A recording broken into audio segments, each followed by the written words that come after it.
Hello everyone, मैं प्रियंका स्वागत करती हूँ आप सभी का फिर से एक नए वीडियो में। और आज की वीडियो में हम बात करने वाले हैं केवीएस पीआरटी के रिवाइज रिज़ल्ट के बारे में।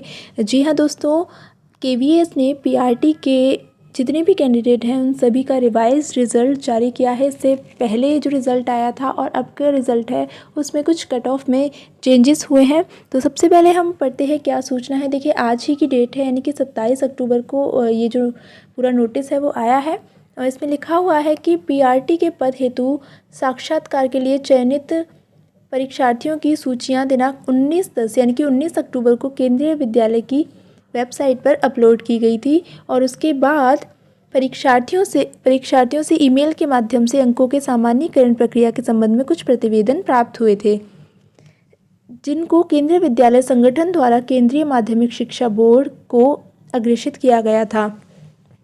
यानी कि देखिए, 19 अक्टूबर को जब केवीएस ने पीआरटी का रिज़ल्ट अपना अपलोड किया था तो कुछ ऐसे स्टूडेंट्स थे, कुछ ऐसे कैंडिडेट थे जिन्होंने केवीएस को मेल भेजा और जो नॉर्मलाइजेशन की जो पूरी प्रोसेस है उसको लेकर कि किस तरीके से हुए हैं, क्या उनका तरीका रहा है नॉर्मलाइजेशन का, उससे रिलेटेड कुछ मेल किए थे, जिसे केंद्रीय विद्यालय संगठन ने क्या किया, जो परीक्षा एजेंसी थी केंद्रीय माध्यमिक शिक्षा बोर्ड, उसको फॉरवर्ड आगे उन मेल्स को किया।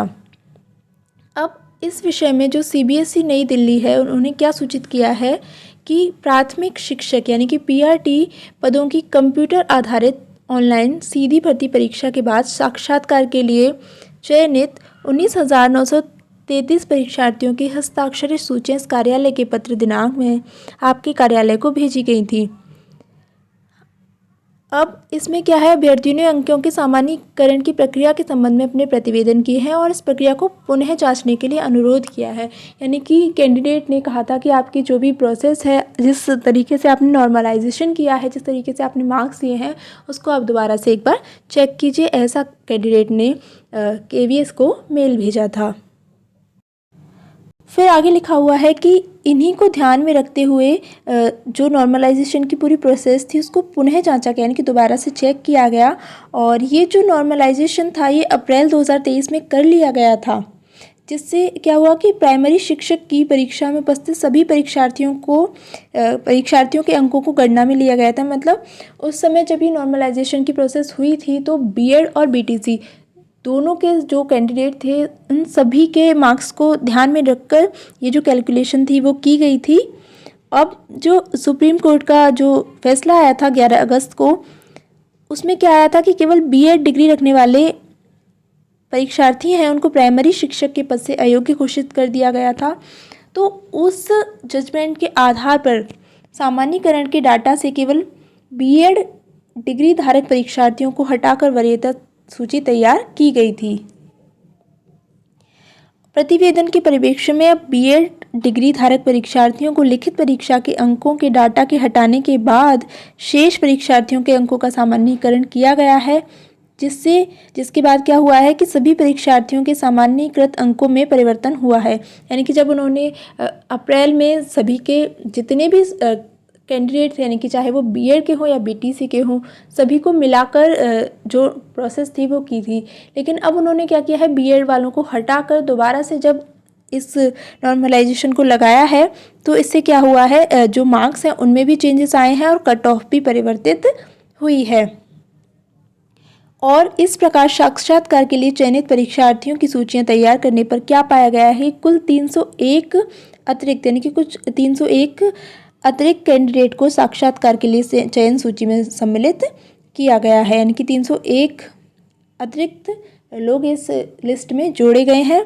और उसके बाद ये देखिए, ये जो कट ऑफ है वो दोबारा से यहाँ पर जारी की गई है, जिसमें अनरिजर्व्ड की है 134, ओबीसी की है 127, इसके अलावा देखिए एससी की है 121 और एसटी की 102, ईडब्ल्यूएस की 127, ओएच की 118 और विजुअली इम्पेयर्ड की है 110। तो इसके बाद यहाँ पर आगे लिखा हुआ है कि उपरोक्त के अनुसार संशोधित सूची साक्षात्कार के केंद्र और तिथि के साथ संलग्न है और साक्षात्कार के लिए प्रवेश पत्र डाउनलोड करने हेतु अलग से जो लिंक है वो दिया जाएगा। और संशोधन सामान्यीकरण के बाद अपने अंक लॉगिन आईडी में जितने भी परीक्षार्थी हैं वो देख सकते हैं। लॉगिन करके जो आपने फॉर्म भरते टाइम लॉगिन आईडी थी, आपकी पासवर्ड था, उसको लॉगिन करके आप अपने मार्क्स भी वहाँ से देख सकते हैं। और ये है स्टूडेंट की लिस्ट। और इनके जो इंटरव्यू है वो 3 नवंबर से स्टार्ट होंगे। ये देखिए, जैसे यहाँ पर है मुंबई में है इनके, ऐसे ही आगे और भी शहरों में, कई शहरों में ये इंटरव्यू कंडक्ट कराए जा रहे हैं। तो आज के वीडियो में हम बात की हमने KVS PRT के रिवाइज रिज़ल्ट के बारे में। और अब हम बात करते हैं KVS के जितने रिज़ल्ट हैं, यानी कि जिनका एग्ज़ाम हो गया था और इंटरव्यू भी हो चुके हैं, यानी कि TGT PGT वाइस प्रिंसिपल, उनके रिज़ल्ट के बारे में हम बात करते हैं यहाँ पर। तो देखिए, आज की डेट में यानी कि 27 अक्टूबर को जो रिज़ल्ट आया है वो आया है आपका वाइस प्रिंसिपल का। और PGT का रिज़ल्ट भी आज ही आने की उम्मीद है, और अगर आज नहीं आता है तो कल 28 को रोज़गार मेला है, उसके बाद हो सकता है कि शाम तक आपका जो PGT का रिज़ल्ट है वो वेबसाइट पर आ जाए। वहाँ से आप PDF डाउनलोड करके अपना आराम से रिज़ल्ट देख सकते हैं। और जहाँ तक TGT की बात है तो देखिए, TGT कैंडिडेट को अभी वेट करना होगा 1 महीने के लिए, यानी कि नेक्स्ट रोज़गार मेले में पूरे चांसेस हैं कि TGT डायरेक्ट रिक्रूटमेंट का रिज़ल्ट जो है वो घोषित कर दिया जाएगा, और आपको अभी वेट करना होगा। और PGT का रिज़ल्ट आ ही जाएगा, और वाइस प्रिंसिपल का आज अपलोड कर दिया गया है वेबसाइट पर। और 28 अक्टूबर को रोज़गार मेला है, अक्टूबर 2023 का, और नवंबर की जो डेट है वो इस रोज़गार मेले के बाद आएगी। यानी कि देखिए, जहाँ तक होता है मंथ के एंड में ही होता है ये जो रोज़गार मेला होता है, तो आपको अभी वेट करने की ज़रूरत है। तो आज की वीडियो में इतना ही, मिलते हैं नेक्स्ट वीडियो में, तब तक के लिए थैंक यू सो मच।